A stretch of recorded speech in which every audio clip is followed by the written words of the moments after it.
మానవుని కలితో ప్యాలితో పునీతమైన పుడవి. కరీంనగర్ ప్రాంతం యొక్క ప్రశస్తి గురించి వారు రాసింది. ఏ రాకాసి గుళ్ళతో ఇక్కడి చరిత్ర సమస్తం వెల్లడయిందో గాని శ్రీముఖుని శ్రీముఖాలతో ఈ సీమకు తెలివయ్యిందో గాని ఇది తరతరాల శాతవాహనుల ఏలుబడిలో చాగవారిన చేవదేరిన జాగ. ఇది పండ్లగంప, ఇది పచ్చని చెట్టు, ఇది మా కలల పంట కరీంనగరం. ఇక్కడి ప్రతి కంటికి ఎన్ని కన్నీటి గాథల కోటి శతులున్నాయో ఒక్క గాథా సప్త శతిచాలు.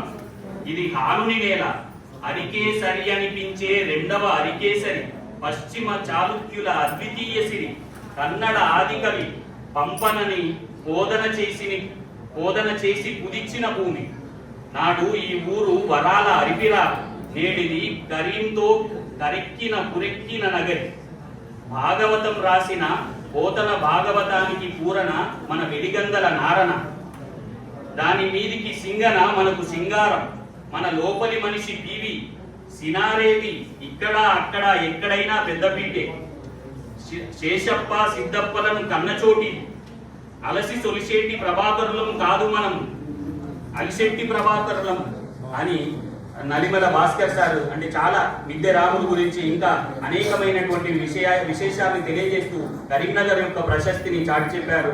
మరి కరీంనగర్ వేదికగా ఈనాడు ఈ ప్రాచీన తెలంగాణ వాంగ్మయాన్ని అవలోకన చేసుకోవడానికి విచ్చేసినటువంటి మీ అందరికీ మరొకసారి హృదయపూర్వక స్వాగతం తెలియజేస్తూ అధ్యక్షుల వారికి